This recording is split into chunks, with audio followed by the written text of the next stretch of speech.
We are. I wanted to talk about the subject of leaving something versus going towards something. And when you Isn't it found the same me, thing? I don't know. When I started applying, We are going to let you talk. We really are. But just using logic, if you're with something and you're going over there, aren't you leaving what was over there? yeah, but Isn't it the same? It feels different, like escaping something versus being called towards. Oh, well, if you're escaping something, you're not leaving it. You're dragging it with you. Right.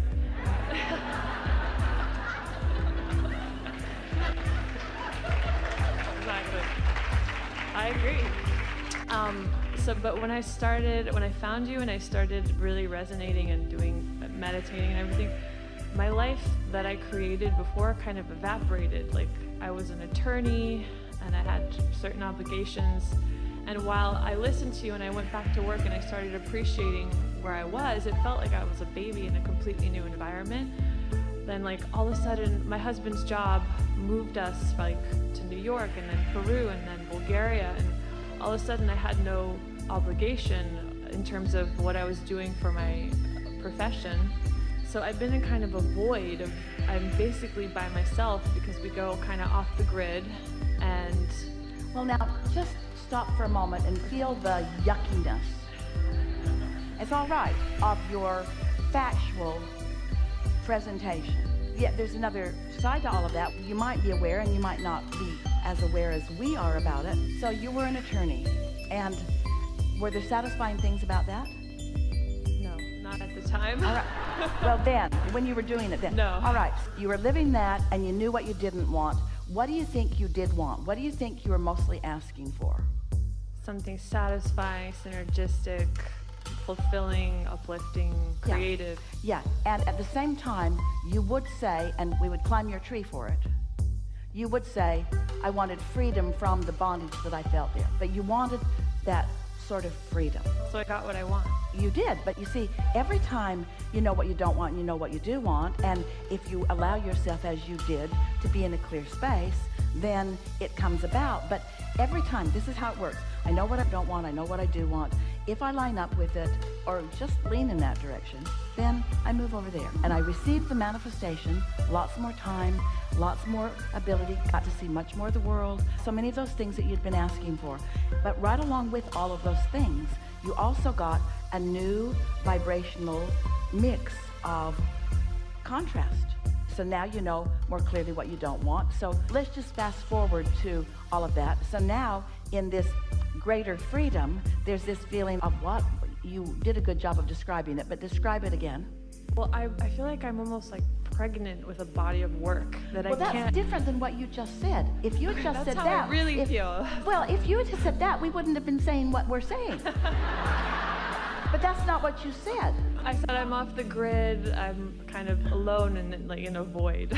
Yeah, you feel unfocused, and so this is the perfect opportunity. You're in the perfect place to realize that all that life you lived has created something that if you will allow yourself to get into that place, if you allow yourself to be in that natural place, what will happen is ideas will begin to flow to you. It is exactly like that. Those are the words we've used so often. Your vortex is pregnant. It's a gestation time. And you get to decide when the delivery is. You get to decide. I feel like the universe almost gave me like this period of deactivating, with your help, patterns of thought that I had given attention to that didn't serve me.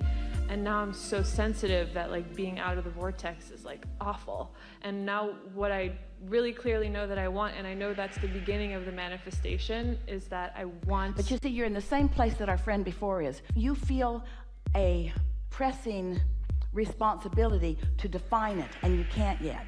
And this is the thing that we're wanting you to understand. It's already been well defined, and you will receive it. You see, that goes contrary to what you all have been dragging around for so long, which is you're here to prove worthiness, and you're here to make your own way. And we know this is a new modality. It's an entirely different paradigm as you adjust into your realization that you are a vibrational being who has already created it, and now you're receiving it, because receiving it feels like being lazy and somebody else is giving it to you, but you're forgetting the part of all the contrast that you lived that wasn't lazy, all the contrast that you lived that launched all those rockets, all the life that you lived that framed up and caused you to focus what you want into being, and you're forgetting all the focus that your inner being, who is also you, has given to it. In other words, this is masterful creating.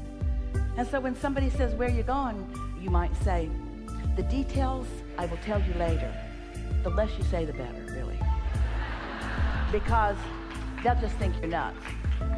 Well, you see, there's this vortex, and it's got all my ingredients in it, and good stuff's coming, and if I just chill, it will occur to me.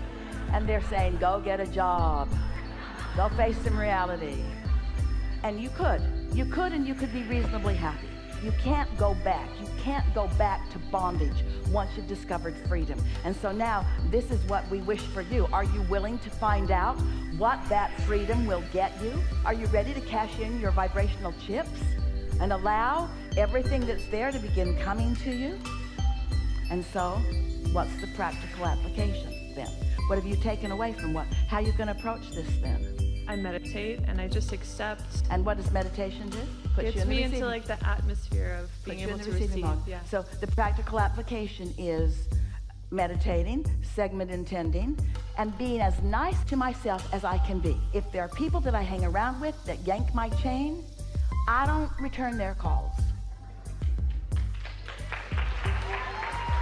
If they're in a chain yanking mode, they'll find somebody else's chain to yank. Nobody's short of that. They won't be whimpering, oh, I wanted to yank her chain and she won't call me back. They'll just call the next available yankable chain. Esther remembers lying on the grass under the lilac bushes, and she remembers the feeling of that, and she really likes that. That's a really pleasant thought. And she likes to be out in nature, and she likes to take walks in the woods, and she likes to go sit by the ocean or any body of water and look at it, and she likes to go to a place where people are pleasant.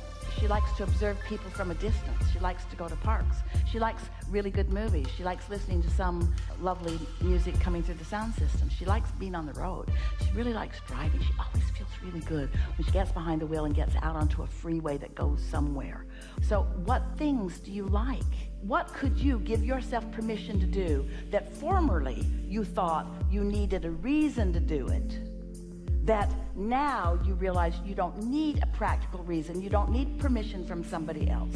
You don't need somebody to say, oh, that's a good idea. You just feel like doing it. What kinds of things come to your mind? Well, I came here by myself. Yes? I do all those things. I swim in the ocean, I walk my dog, and we kind of just hang out by the ocean. And so our next question is, when you do those things, do you receive the bliss of them, or do you feel a little guilty that you should be doing something else? I receive the bliss of Then don't change anything. Okay. By doing plenty of that, and therefore creating an atmosphere where ideas can begin to flow, then the next thing is, when a good feeling impulse comes, and don't try to determine the level of how good it feels. When a good feeling idea occurs to you, follow it. Follow the impulse. Follow the impulses that occur to you because of this setting it up. And how did she set it up? She meditates. She basks. She does things that would make hardworking people not like her. You should get a job and help your husband. You should at least be home cleaning the house. You could mow the lawn. You could make yourself more practical and more productive. That's what you've taught yourselves. That's what the world often demands of you.